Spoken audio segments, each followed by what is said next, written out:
이 시간에 우리에게 주시는 하나님의 말씀은 구약성경 창세기 39장 11절부터 20절까지가 되겠습니다. 구약성경 60쪽 또는 61쪽 전후 창세기 39장 11절부터 20절까지 제가 읽어가도록 하겠습니다.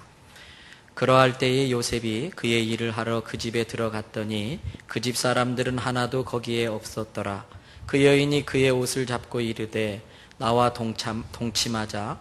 그러나 요셉이 자기의 옷을 그 여인의 손에 버려두고 밖으로 나가매 그 여인이 요셉이 그의 옷을 자기 손에 버려두고 도망하여 나감을 보고 그 여인의 집 사람들을 불러서 그들에게 이르되 보라, 주인이 히브리 사람을 우리에게 데려다가 우리를 희롱하게 하는도다. 그가 나와 동침하고자 내게로 들어오므로 내가 크게 소리 질렀더니 그가 나의 소리 질러 부름을 듣고 그의 옷을 내게 버려두고 도망하여 나갔느니라 하고 그의 옷을 곁에 두고 자기 주인이 집으로 돌아오기를 기다려 이 말로 그에게 말하여 이르되 당신이 우리에게 데려온 히브리 종이 나를 희롱하려고 내게로 들어왔으므로 내가 소리질러 불렀더니 그가 그의 옷을 내게 버려두고 밖으로 도망하여 나갔나이다.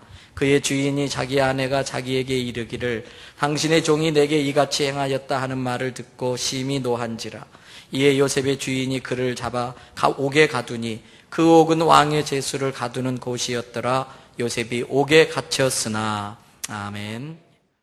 할렐루야. 오늘도 여러분과 여러분의 가정의 자녀 그리고 하시는 모든 일들마다 하나님의 돕는 은혜가 함께 하시기를 주님의 이름으로 축원합니다.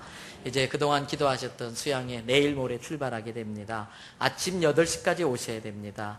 휴가철이라 차가 많이 밀리고 하기 때문에 늦는 분들이 계시면 전체가 늦어지니까 시간을 꼭 지켜주시고요. 우리 조태욱 권사님 잠깐 일어나 보시고 박상봉 권사님 잠깐 일어나 보십시오. 성질 급하신 분들이 기념 티셔츠를 미리 입으셨는데 수양에 오실 때는 이 티를 다 입고 오셔야 됩니다. 고맙습니다. 자리에 앉아주시고요. 예. 그래서 휴게소에서라든지 이럴 때 우리 식구들을 파악할 수 있도록 당일 오실 때는 이 기념 티셔츠를 꼭 입고 오시길 바랍니다. 아직 좀 여유는 있습니다. 그래서 지금이라도 가실 수 있는 분들은 많이 가시되 특별히 교회 나온 지 얼마 안 되신 분들은 이런 기회에 이렇게 가시면은 한 2박 3일 같이 먹고 자고 물놀이하고 말씀 듣고 하면서 큰 은혜를 받으실 겁니다. 저희 교회에 원동에서 매주마다 나오시는 분이 있어요. 제가 거기 신방하러 갔는데요. 아침 9시 반에 갔다가 신방 맞춤 딱 오니까 1시더라고요. 근데 매주마다 오시는데 방언을 그렇게 받고 싶다고 새 가족이신데 근데 제가 축복했습니다. 이번 수양에 가셔서 반드시 방언 받으실 겁니다. 그랬어요.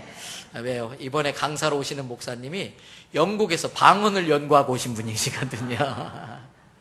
이번 수양회 때에 여러분들의 큰 은혜가 있길 바라고요. 부득이하게 못 가시는 분들도 섭섭해하지 마시고 다른 기회가 또 있을 것이고 또 다른 방법으로 하나님의 은혜를 베푸실 거고요. 새벽 기도는 계속 되니까 많이 기도로 협력해 주시길 바랍니다.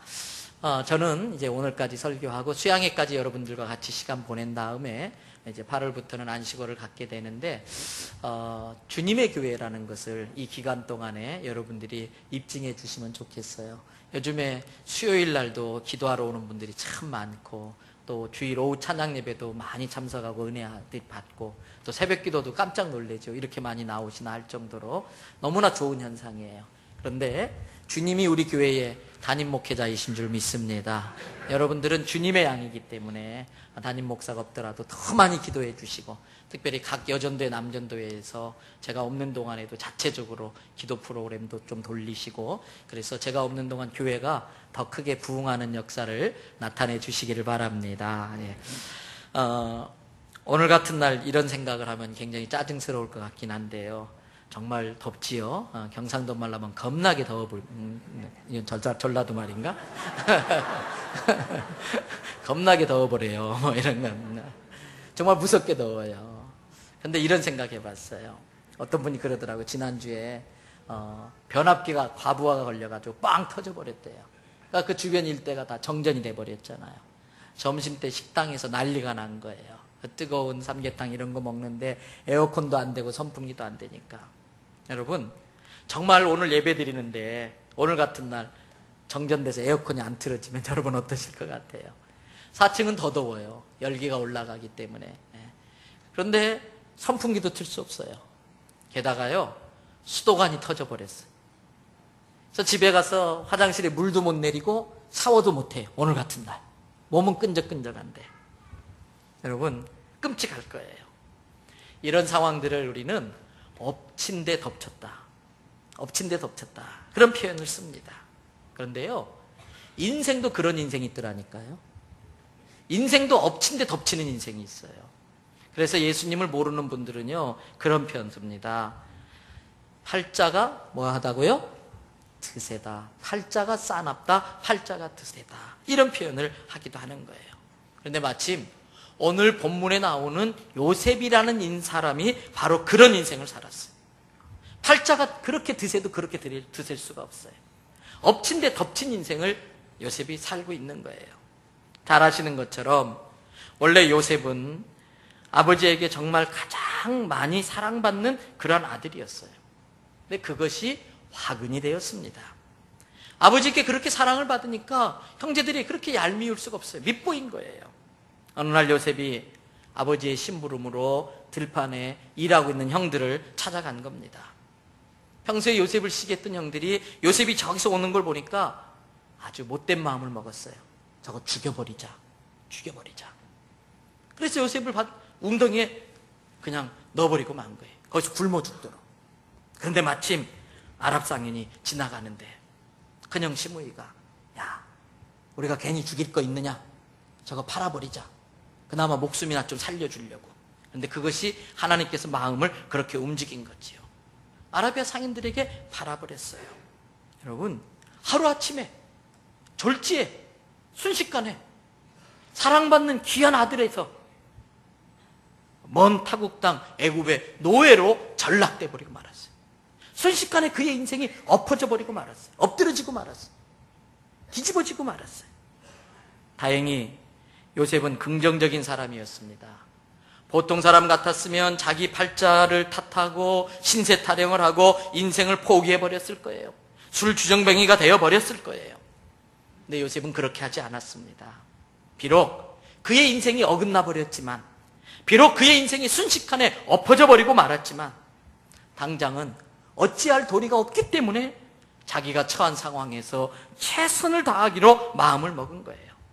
그러다 보면 혹시 고향에 돌아갈 날도 올 수 있을 거야.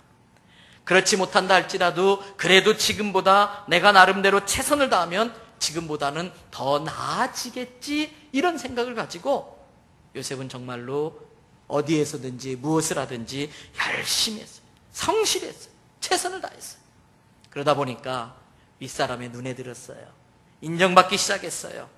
점점 그의 형편이 나아지더니 이제는 어린 나이에도 불구하고 그 당시 애굽의 최고 실세 중에 실세, 바로왕을 옆에서 직접 경호하는 경호실장 보디발 장군의 집에 모든 가정살림을 맡아보는 집사로 일을 하게 된 거예요. 이제 겨우, 비록 노예이긴 하지만 겨우 허리 피고 살만해진 거예요. 그런데 여러분, 웬일입니까? 또 요셉의 인생에 어둠의 그림자가 드리우기 시작합니다. 그 보디발 장군의 부인이 요셉을 사모하기 시작한 거예요. 그리고 요셉을 유혹하기 시작한 거예요. 볼 때마다 요셉에게 눈독을 들이기 시작한 거예요.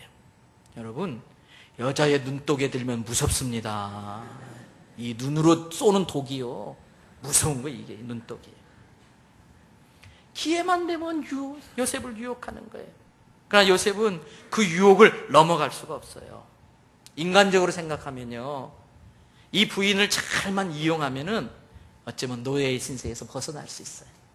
또 이 부인에게 잘 보이면 한몫 재산 챙길 수 있어요. 그리고 더 못된 마음 먹으면 이 부인하고 관계를 갖고 공갈협박해서 엄청난 재산을 빼놓을 수도 있어요. 눈 한 번 질끈 감으면 출세할 수 있는 거예요. 그러나 요셉은 그렇게 할 수가 없었어요. 자기를 유혹하는 그 부인에게 요셉이 뭐라고 하는지 아세요? 여러분, 성경 앞으로 한 장 넘기셔서 창세기 39장 8절 9절 말씀 다 같이 함께 읽도록 하겠습니다. 요셉이 거절하며 자기 주인의 아내에게 이르되 내 주인이 집안의 모든 소유를 간섭하지 아니하고 다 내 손에 위탁하였으니 이 집에는 나보다 큰 이가 없으며 주인이 아무것도 내게 금하지 아니하였어도 금한 것은 당신뿐이니 당신은 그의 아내임이라. 그런즉 내가 어찌 이 큰 악을 행하여 하나님께 죄를 지으리까? 두 가지예요. 내 주인 보디발 장군이 저를 신뢰해서 집안의 모든 걸 내게 맡기셨습니다. 저를 신뢰합니다. 그러나 당신은 아닙니다. 저를 신뢰하는 그 주인을 배신할 수 없습니다. 의리입니다, 의리. 여러분, 예수 안 믿는 사람도 신뢰할 만한 사람이 있더라니까요. 예수 안 믿는 사람도 의리 때문에. 그런데 예수 믿는 사람들은 그보다 더 나아져야겠지요. 그 다음 하는 말이 뭡니까? 그런즉 내가 어찌 이 큰 악을 행하여 하나님께 죄를 지으리까? 옛날 성경에 보면 득죄, 얻을 득자. 어떻게 죄를 얻겠습니까? 어떻게 죄를 짓습니까? 여러분, 이게 신앙이에요. 신앙생활 한다는 게 다른 거창한 게 아니에요. 어디 가든지 그곳에도 하나님은 계시다. 무엇 하든지 지금도 하나님은 나를 보고 계시다. 하나님이 거기에도 계시고 나를 보고 계시기 때문에 하나님 앞에 내가 죄를 지을 수 없다. 이게 신앙이에요. 오늘 요셉에게는 자기를 거두어준 주인에 대한 신의가 있었어요. 그리고 자기를 지켜보시는 하나님을 경외하는 마음이 있었기 때문에 눈 한 번 질끗 감으면 큰 목 챙길 수 있었지만 그럴 수 없었다는 거예요. 여러분, 그래서 요셉이 어떻게 했을까요? 여러분, 저는 저와 여러분들에게 내가 어떻게 하나님 앞에서 죄를 지으리까? 이 마음의 자세가 늘 끊이지 않게 되기를 바랍니다. 근데 이 부인의 요구가 아주 집요합니다. 어느 날 집안에 아마 일부러 그런 것 같아요. 다 다른 종들은 신부름 보내놓고 단 둘만 있게 만든 거예요. 그 다음에요, 이 나이 많은 부인께서 얼굴에 막 바르기 시작하시는데 화장이 점점 발전하더니 변장이 되기 시작하고 위장이 되기 시작하더니 마지막에 뭐가 됐을까요? 환장까지 하고 만 거예요. 여러분, 화장하셔야지 환장하시면 안 돼요. 그냥 요셉의 옷을 붙잡고 나랑 같이 잠을 자자고 붙들고 놓아주질 않는 거예요. 그 상황에 요셉이 어떻게 했어요? 12절 말씀 다 같이 한번 보십시다. 다 같이 읽겠습니다. 그 여인이 그의 옷을 잡고 이르되 나와 동침하자. 그러나 요셉이 자기의 옷을 그 여인의 손에 버려두고 밖으로 나가매. 옷을 붙잡고 늘어지니까 옷을 벗어버리고 도망가 버렸어요. 여러분, 죄 짓는 환경에 가만히 있으면서 하나님 내가 거룩하게 살게 해주십시오. 천만의 말씀. 죄 있는 곳에 머물고 있으면서 거룩하게 살겠다? 있을 수 없는 일이에요. 죄인과 죄 지을 수 있는 환경과 그 자리에서 빨리 빠져나오셔야 돼요. 내가 저 사람과 만나가지고 늘 부정적이 되고 불신의 마음이 되고 음란해지고 내가 저 사람과 별로 영적인 도움이 되지 않는다? 당분간 만나지 말아야 돼요. 자꾸 어울리다 보면 나도 거기에 빠지는 거예요.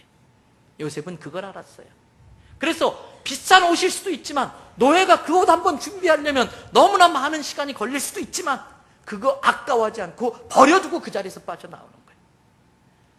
그 조그만 것에 미련을 갖고 그거 붙들고 있으면 더 큰 죄악에 빠질 수 있기 때문에 그것을 떼내고서 벗어버리고 나오는 거예요. 여러분, 지금 여러분이 있는 그 자리가 하나님이 기뻐하는 자리인지 지금 하고 있는 그 일이 하나님이 기뻐하는 일인지 분별할 수 있으시기를 바랍니다. 맞아, 나와야 돼요. 보디발 장군의 부인이 자존심이 상했어요. 여러분, 사랑이 변하면 뭐가 될까요? 미움이 돼. 해봐서 알잖아요. 근데 그건 참사랑이 아니기 때문에 미움이 되는 거예요. 거짓 사랑은 변하면 증오가 되는 거예요. 잘 아시는 것처럼 여성분들께서 한을 품으시면 어떻게 되지요? 오늘 같은 날에도 서리가 온다네요. 이 보디발 장군의 부인이 독을 품었어요. 그러면서 막 화장을 지우고 막 엉망 만들고 머리카락을 풀어 헤치고 자기 옷을 찢더니 방송대고라는 거야. 아이고. 사람들이 무슨 일 났는지 막 쫓아오니까 그때서 요셉의 옷을 들이밀면서 저 못된 이불이 종놈이 아무도 없는 틈을 타서 나를 범하려 왔다고 막 울고불고 난리가 났어요. 결국 요셉 어떻게 됩니까? 억울한 누명 뒤집어 쓰고 감옥에 갇히고 말았어요. 여러분, 형들의 시기 때문에 하루아침에 엎어져 버린 인생, 그래도 원망하지 않고 그 주어진 상황에 최선을 다해서 겨우겨우 일어나나 싶었는데 그 후에 또 덮쳐버리고 말았어요. 엎친 데 덮친 인생이 되고 말았어요. 여러분에게 한번 물어보고 싶습니다. 혹시 여러분들 중에서 형제한테 배신당해가지고 남의 집 식모나 머슴살이 해보신 적이 있으세요? 또 물어볼까요? 여러분들 중에서 혹시 내가 하나님의 말씀대로 한번 제대로 신앙생활을 해보려고 하다가 억울하게 누명 쓰고 감옥에서 몇 년 썩다 나오신 분 혹시 계세요? 아마 그런 분 있다면 화병에 제명을 다 못 살 거예요. 근데 요셉이 바로 그랬어요. 요셉이 꼬여도 그렇게 꼬일 수가 없어요. 한마디로 엎친 데 덮친 인생이에요.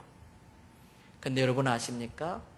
실은 그게 인생이에요. 이게 인생이에요.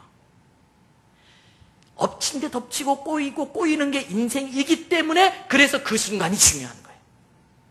엎친 데 또 덮치는 그 순간이 중요한 거예요. 여러분, 사실 알고 보면요, 입맛대로 되는 인생은 이 세상에 어디에도 없습니다. 만약에 이 세상이 각자의 입맛대로 다 된다면 세상은 난리가 날 겁니다. 서로 다 자기 입맛대로 되게 돼버리면 이 세상은 엉키고 설켜가지고 지옥이 되고 말 거예요. 입맛대로 되는 인생 없습니다. 누구나 다 나름대로 아픔이 있고 시련이 있는 거예요. 다만 다른 점이 있다면 그 아픔과 시련의 기간들을 연단의 과정으로 생각하고 그걸 다 수용하고 받아내. 그리고 그 시간을 통해서 내 인생이 정금같이 거듭나여지는 것이죠. 요셉은 그 누구보다도 인생을 포기해버릴 핑곗거리가 참 많은 사람이에요. 설령 요셉이 자기가 처한 환경을 탓하면서 인생을 막 살아버린다고 할지라도 아무도 그를 탓할 수가 없어요. 저렇게 술주정뱅이가 될 수밖에 없었어. 나라면 더 했을 거야. 아무도 요셉을 탓할 수가 없었어요. 그러나 요셉은 그렇게 하지 않았어요. 여러분, 모두가 그렇게 할 수밖에 없는데 그렇게 하지 않는 게 신앙이에요. 한번 받아십시다. 그래도 그렇게 하지 맙시다. 한 번 더, 그래도 그렇게는 하지 맙시다. 모두가 다 그렇게. 그러나 그래도 그렇게 하지 않는 게 신앙이에요. 왜? 예수 믿는 사람이니까. 제가 살면서 힘들 때가 있을 때마다 제 어머니께서 그냥 지나가는 소리처럼 한마디씩 툭툭 해주시는 말씀이 있었어요. 얘야, 차라리 잘 됐다고 생각해라. 얘야, 차라리 잘 됐다고 생각해라. 그때는 그 말이 무슨 의미인지 잘 몰랐어요. 근데 인생을 조금 더 살고 보니까 이제는 그게 신앙이라는 걸 깨달았어요. 신앙이 어떤 거창한 그게 아니라 서민적인 우리의 표현으로 승화되어진 신앙이 차라리 잘 됐다고 생각해라. 그게 믿음이더라니까요. 여러분, 요셉도 마찬가지입니다. 비록 자기가 원했던 건 아니지만 자기 인생에 벌어진 일이라면은 이미 그 벌어진 상황에서 요셉은 최선을 다하기로 했어요. 그것이 실은 꼬일 대로 꼬여버린 인생을 푸는 비결이더라니까요. 꼬일 대로 꼬여버린 인생을 내가 억지로 풀려고 하면 더 엉켜버려요.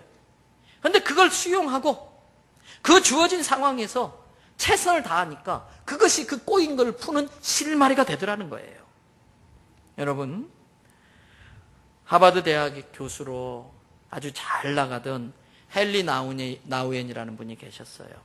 근데 이분이 정말 하버드 대학에서 잘 나가시는데 어느 날 갑자기 교수직을 사임합니다. 그리고 캐나다 토론토에 데이브레이크라고 하는 공동체에 가서 봉사의 삶을 사는데 거기에는 정신박약 장애인들을 이렇게 섬기는 곳이에요. 이 헨리 나우엔 교수가 거기 가가지고 그 정신박약 장애인들을 목욕을 시켜주고 밥을 먹여주고 팔다리를 주물러주고 자기의 인생을 그렇게 살다가 거기서 돌아가셨어요. 근데 그분이 쓴 책 중에 The Wounded Healer, 즉 상처 입은 치유자라고 하는 제목의 책이 있어요. 헨리 나우에는 그 책에서 사복음서의 예수님의 행적을 쭉 추적해 가면서 예수님이 어떤 분인지를 아주 조목조목 설명을 하는 거예요. 근데 한마디로 예수님은 상처받은 분이라는 거예요. 모든 사람들로부터 상처를 받았어요. 모욕을 받고 침뱉음을 받고 못박힘을 당하시고 제자들의 배신의 상처를 받았어요. 가족들로부터 거절당하는 상처를 받았어요. 십자가에서 자기 몸이 찢겨져 나가는 상처를 받았어요. 동시에 그 십자가에서 아버지 어찌하여 나를 버리시나이까 그렇게 애걸했는데도 아버지 하나님으로부터 외면당하는 상처를 받았어요. 33년의 짧은 예수님의 삶은 상처투성이었죠. 그러나 그 예수님은 그 상처 때문에 그 누구도 원망해 본 적이 없어요.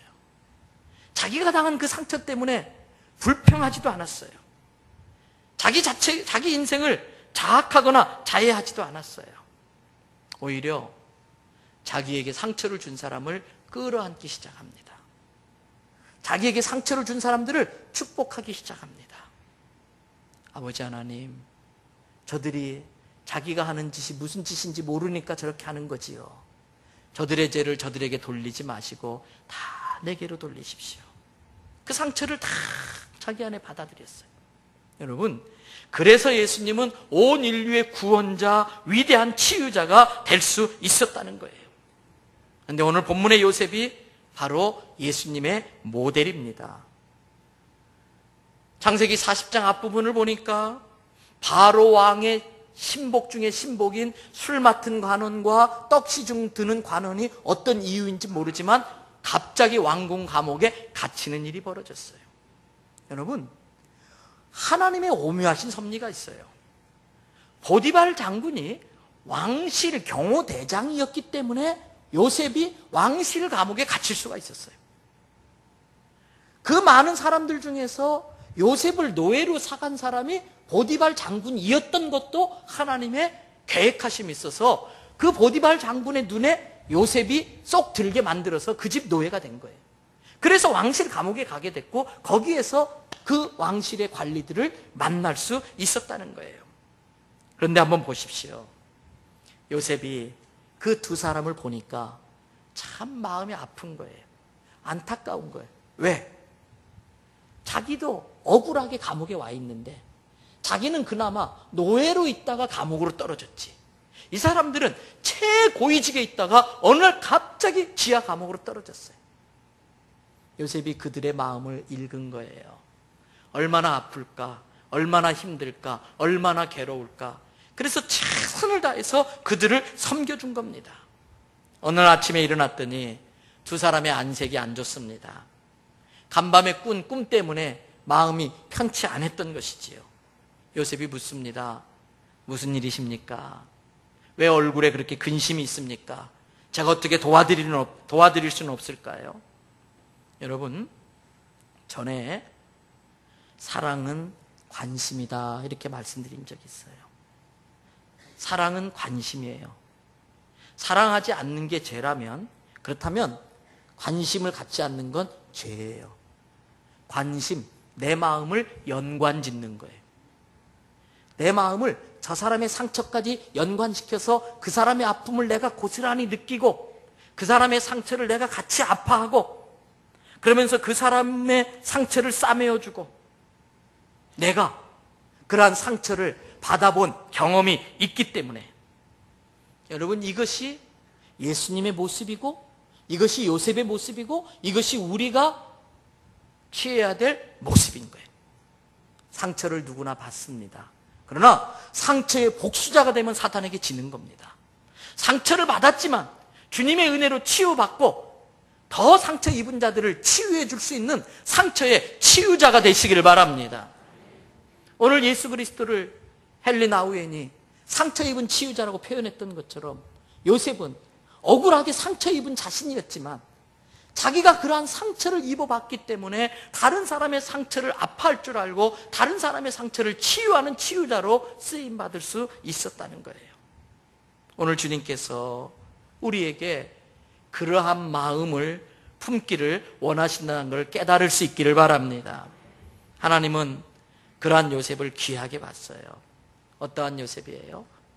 엎친 데 덮치는 인생인데도 불구하고 끝까지 믿음을 지키고 다른 사람의 아픔을 더 아파하면서 다른 사람의 상처를 치유하고 싸매어주는 그 모습을 하나님이 아름답게 보신 거예요. 원망할 수밖에 없는 상황에서도 원망하지 않고 감사하며 사는 그 요셉의 모습이 하나님 보시기에 좋았어요. 그래서 여러분, 하나님께서 어떻게 하십니까? 함께 해 주시기로 작정하셨어요.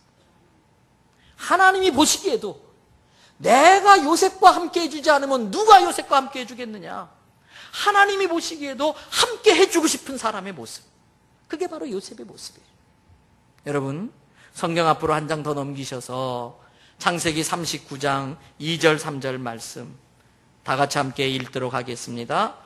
여호와께서 요셉과 함께 하심으로 그가 형통한 자가 되어 그의 주인 애굽 사람의 집에 있으니 그의 주인이 여호와께서 그와 함께 하심을 보며 또 여호와께서 그의 범사에 형통하게 하심을 보았더라.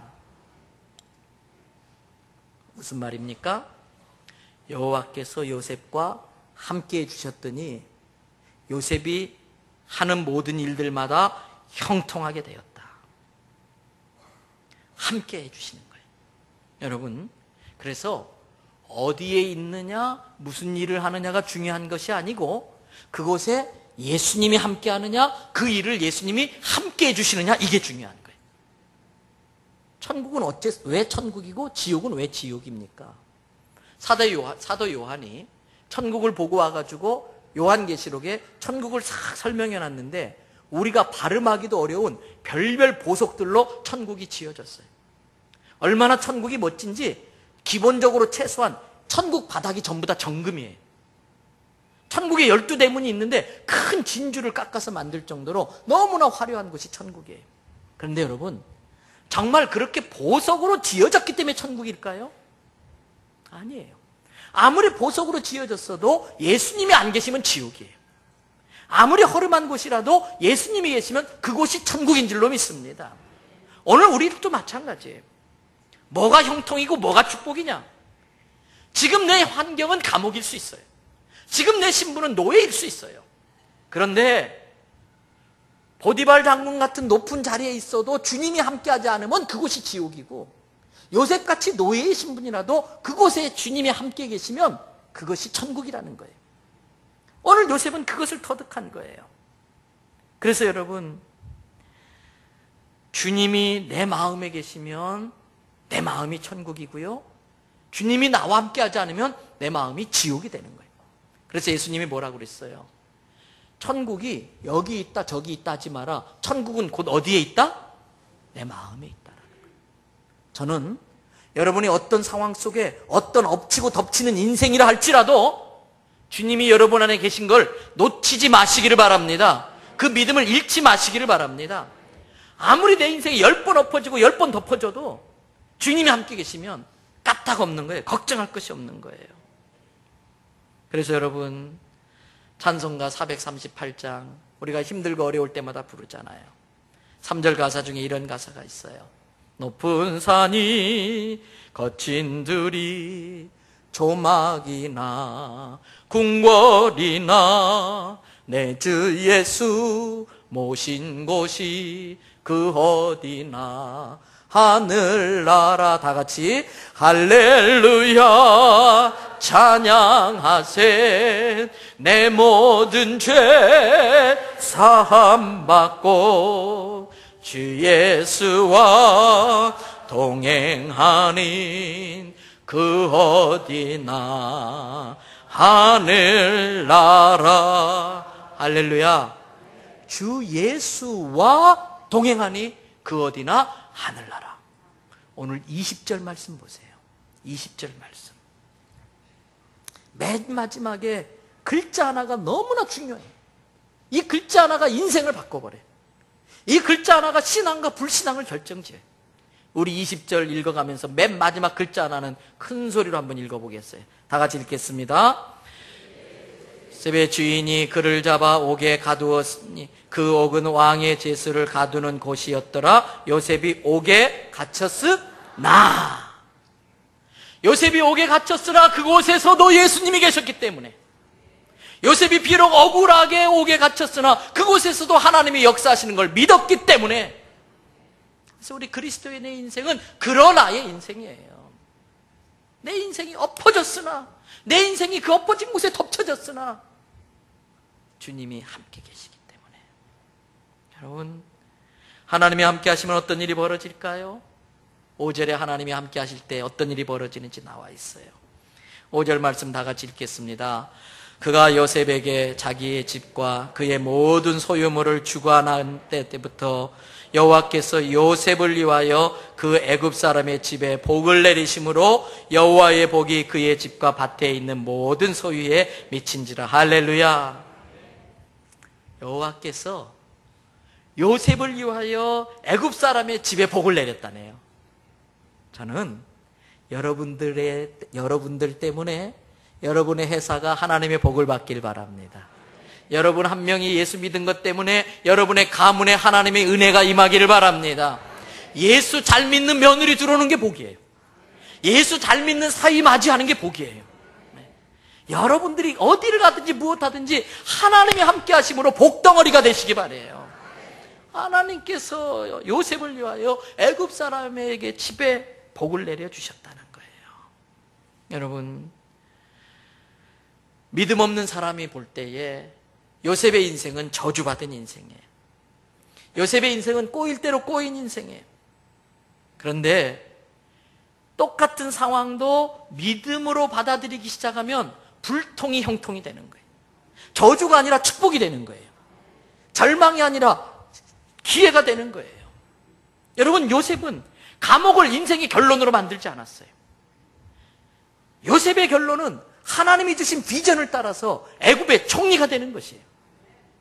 요셉은 어떤 어려운 속에서도 자기 어릴 적 들판에서 잠을 자는데 하나님께서 꿈으로 비전을 보여주셨어요. 자기가 묶은 볕단에 형제들의 볕단이 절을 하기 시작했고요. 자기 별을 향해 달과 해와 달과 11개의 별이 자기 별을 향해 경배하기 시작했고요. 요셉은 어떤 어려움 속에서도 자기에게 주신 그 하나님의 약속의 말씀, 하나님이 주신 비전을 절대 포기한 적이 없어요. 잃어버린 적이 없어요. 그 비전 붙들고 매달려 나갈 때에 그의 인생이 풀리기 시작하는데, 국무총리의 자리까지 올려가야 되니까 노예로 팔릴 수밖에 없었어요. 노예로 팔렸는데 하나님이 주관하셔서 경호실장, 왕궁에서 근무하는 보디발 장군을 만나게 했어요. 또 사탄 역사에서 그 요셉을 그냥 넘어뜨리려고 감옥까지 내집어 던졌는데 그 감옥이 왕실 감옥이에요. 거기서 모든 게 끝났다고 했는데 술 맡은 관원을 만나가지고서 나중에 바로를 만나서 총리에까지 올라가게 되는 걸 보게 돼요. 여러분, 때문에 믿음의 눈으로 보면 지금의 그 감옥은 결론이 아니고 과정인 줄로 믿습니다. 지금 여러분이 엎어져 있는 분이 있습니까? 실패하고 있는 분이 있습니까? 그것은 과정이 하나님의 프로그램 중에 일부라고 하는 거예요. 때문에 어떤 상황 속에서도 주님이 나와 함께 계시다는 걸 놓치지 마시기를 바랍니다. 하나님이 나를 통해 이루실 놀라운 비전을 절대 포기하지 말라는 거예요. 우리는 작은 꿈의 사람들이 아니에요. 큰 꿈의 사람들. 나를 통해서 이 땅에 하나님의 나라를 이루어가는 사람들. 나를 통해 이 땅에 하나님의 통치를 나타내주는 사람들이, 나를 통해 천하보다 귀한 영혼들을 구원해 가는 사람들이에요. 여러분, 대학 교수 박사님도 이루지 못하는 하나님 나라의 꿈을 시골 촌구석에서 글자 하나 배워보지 못한 할머니를 통해서도 하나님은 이루어 가시는 거예요. 여러분, 이 땅에서의 성공과 출세를 꿈꾸는 그러한 세상 사람들보다 그 시골 구석에서 내가 있는 곳에 하나님의 나라가 이루길 원하는 그 할머니의 꿈이 더 위대한 꿈이라는 거예요. 저는 여러 가지 힘들고 어려운 일이 있습니다. 엎친 데 덮친 적으로 정말 꼬이고 꼬일 수도 있습니다. 그러나 믿음은 뭡니까? 이것도 하나님의 프로그램이다. 이것도 하나님이 쓰시는 과정이다. 여기엔 하나님의 뜻이 있다.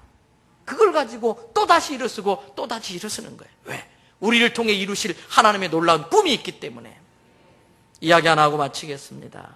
어느 날 알렉산더 대왕에게 친구가 사냥개 2마리를 선물해 줬어요. 아주 좋은 사냥개를. 그래서 알렉산더 대왕이 사냥개도 선물 받았겠다. 하루는 토끼를 사냥하러 나갔어요. 그런데 토끼가 앞에서 벌쩍벌쩍 뛰는데 이 사냥개가 꼼짝을 안 하는 거예요. 잡을 생각을 하는 거예요. 안 해요. 에이, 사냥 다 망쳤다. 기분이 나빠가지고 돌아왔어요. 며칠이 지났어요. 또 이 개를 보니까 사냥을 하고 싶은 거예요. 그래서 이번엔 사슴 사냥을 간다. 딱 갔어요. 근데 앞에서 사슴이 펄쩍펄쩍 뛰는데 이 개들이 꼼짝을 안 해. 너무 화가 난 알렉산더 대왕이 그 자리에서 그냥 화살로 그 2마리 개를 다 쏴 죽여버리고 말았어요. 얼마 뒤에 그 개를 선물한 친구를 만났어요. 아이 사람아, 어떻게 사냥개를 선물한다고 해놓고 토끼 1마리, 사슴 1마리 못 잡는 그런 개를 다 선물하냐고. 내가 화가 나서 그냥 화살로 다 쏴 죽여버렸다고. 그러니까 이 친구가 여보게 막 탄식을 하는 거예요. 사는 이야기가 그 사냥개들은 사자나 호랑이를 잡도록 훈련된 개들인데 그 개들은 토끼하고 사슴은 관심도 없다는 거예요. 그런 개를 쏴 죽였다. 여러분, 우리 그리스도인들의 꿈이 있어요. 목표가 있어요. 세상 사람들은 출세를 생각하고 성공을 생각해요. 그러나 아니에요. 우리를 통해서 우리가 가는 곳곳마다 하나님의 나라가 이루어지고 복음이 증거되어져서 영혼 구원받는 역사가 나타나고 그곳에서 하나님을 찬양하는 영광스러운 예배가 드려지는 일들이 우리를 통해 일어나게 되기를 바랍니다. 토끼나 사슴은 안 잡는 게 아니라 관심이 없는 거예요. 우리는 사자나 호랑이를 잡는 일에 관심이 있는 사람들이에요. 하나님의 사람들에게는 반드시 하나님의 섭리와 뜻이 작용합니다. 요셉은 형제들의 미움을 받아 노예로 팔렸지요. 그러나 하나님이 역사하셔서 국무총리가 됐어요. 아버지 야곱이 죽자 형제들이 요셉 앞에 와서 벌벌 떨면서 제발 살려달라고 사정을 합니다. 그런데 여러분 아십니까? 사랑으로 컨트롤되지 않는 힘은 폭력이 됩니다. 힘을 쥐는 게 중요한 것이 아니라 힘을 조절할 줄 알아야 됩니다. 만일 요셉에게 드디어 때가 왔구나, 내가 이 날을 얼마나 기다렸던 거, 내가 오늘을 위해서 얼마나 많은 눈물을 흘렸던 거, 드디어 내가 복수할 때가 됐다. 그리고 형제들을 다 죽여버렸다면 요셉의 꿈은 실패로 끝났을 거예요. 요셉은 폭군이 되고 말았을 거예요. 그런데 사랑이 요셉의 힘을 컨트롤했어요. 사랑이 요셉의 힘을 하나님의 뜻대로 쓰게 만들었어요. 그는 상처 입은 복수자가 아니라 상처 입은 치유자로 하나님이 주시는 그 힘을 사람들을 품고 사랑하는 일에 쓰게 되는 거예요. 요셉은 형들에게 뭐라고 말합니까? 형님들 두려워 마십시오. 어떻게 제가 하나님을 대신하겠습니까? 당신들은 나를 노예로 팔았지만 하나님은 당신들의 악행을 선으로 바꾸어서 나를 이 자리까지 올리셨는데 이것은 내 영광, 내 꿈을 위해서가 아니라 나를 통해 만민의 생명을 살리기 위한 하나님의 꿈, 하나님의 영광을 위해 이 일을 하셨습니다. 내가 당신들과 당신들의 자녀들을 돌볼 테니 더 이상 두려워하지 마십시오. 여러분, 내가 요셉이었다면 나는 어떻게 했을까? 내 자신을 깊이 살필 수 있는 그런 시간이 되시기를 바랍니다. 같이 기도하겠습니다.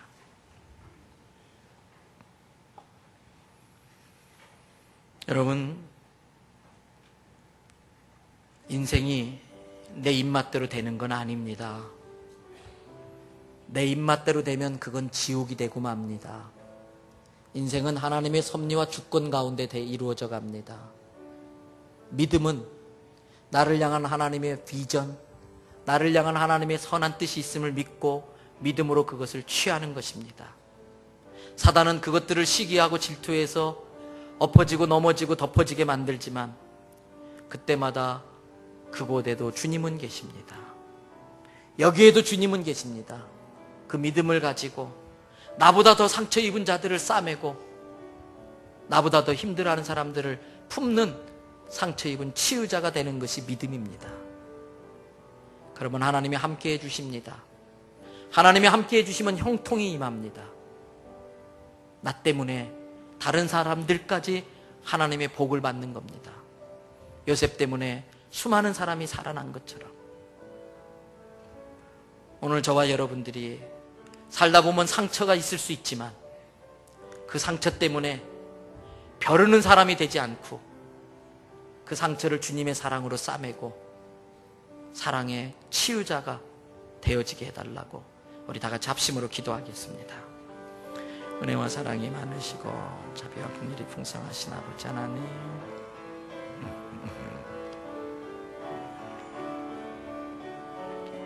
저희들에게 은혜와 사랑을 베풀어 주심을 감사를 드립니다.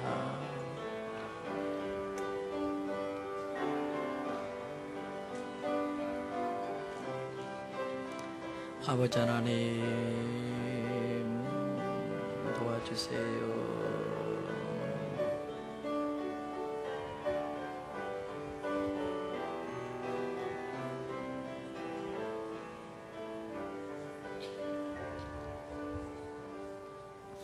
하나님, 무더위 가운데서도 주의를 지키기 위해 모인 우리 성도들을 귀하게 보시는 줄로 믿습니다.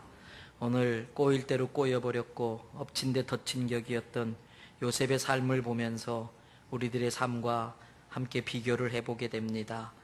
왜 상처가 없겠습니까? 왜 아픔이 없겠습니까? 그러나 그곳에서도 하나님의 섭리가 있음을 믿음으로 받아들입니다. 그 상처가 우리를 주기 위한 상처가 아니고 우리를 주님이 쓰시는 치유자로 세우기 위한 과정인 줄로 믿겠습니다. 하나님, 그 상처 가운데 파묻혀 있거나 쓰러져 있거나 절망하지 않게 하여 주시고 다시 일어서게 하여 주시옵고 하나님이 쓰시는 도구로 세워지게 하여 주시옵소서. 이 종이 없는 동안 주님께서 이 교회의 친히 목자장이 되셔서 교회를 이끌어 주시고 축복하여 주시기를 원합니다. 오늘도 이 예배 가운데 임재하신 성령님을 우리가 기쁘게 환영하며 성령님과 같이 동역하기를 원합니다. 주님의 교회를 섬기기 위하여 이 무더위에도 주방에서 또는 주차장에서 차량을 운행하며 교사로 찬양대로 청소하고 또 여러 가지 쓰레기들을 정리하고 이런저런 모습으로 전도팀으로 또 여러 봉사자로 수고하신 분들의 수고를 격려하여 주시옵소서. 오늘 또 우리 가운데 베풀어 주신 은혜를 감사드리며 예수님 귀하신 이름으로 기도드리옵나이다. 아멘. 다 일어나셔서 우리 같이 아름다운 찬양 22번, 오늘 이 찬양의 가사가 우리의 고백이고 간증이길 바랍니다.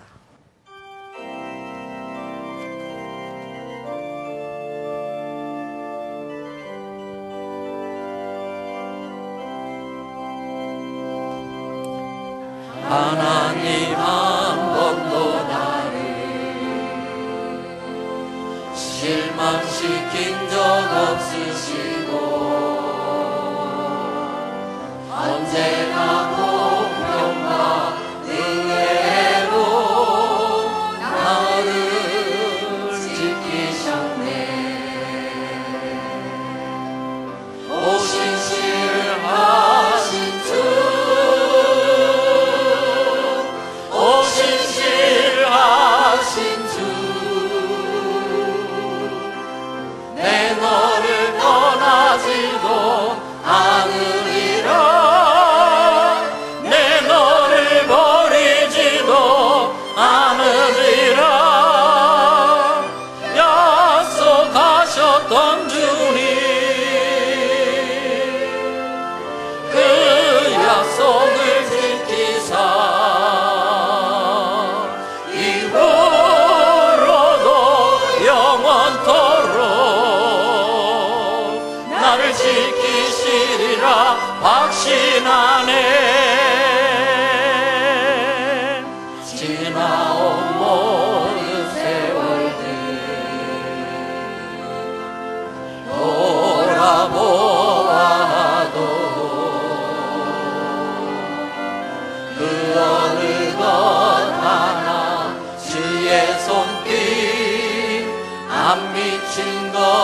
저녁에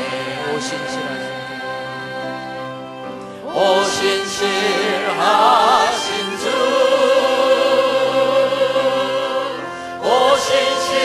오신실하신 주, 내 너를 떠나지도 않으리라, 내 너를 버리지도 않으리라, 약속하셨던 주님, 그 약속을 지키사 이후로도 영원토록 나를 지키시리라 확신하네. 지금은 우리 구주 예수님의 크신 은혜와 아버지 하나님의 무한하신 사랑과 성령님의 내주 교통 역사하심이 상처 입은 치유자이신 예수님을 본받아서 상처 가운데 낙심하는 자들이 아니라 새로운 상처 입은 치유자로 거듭나길 원하는 우리 대연의 모든 성도, 이들의 자녀와 가정하고 있는 생업, 장래 계획과 비전과 그 기도 제목 위에 영원토록 함께 하시기를 축원하옵나이다. 아멘.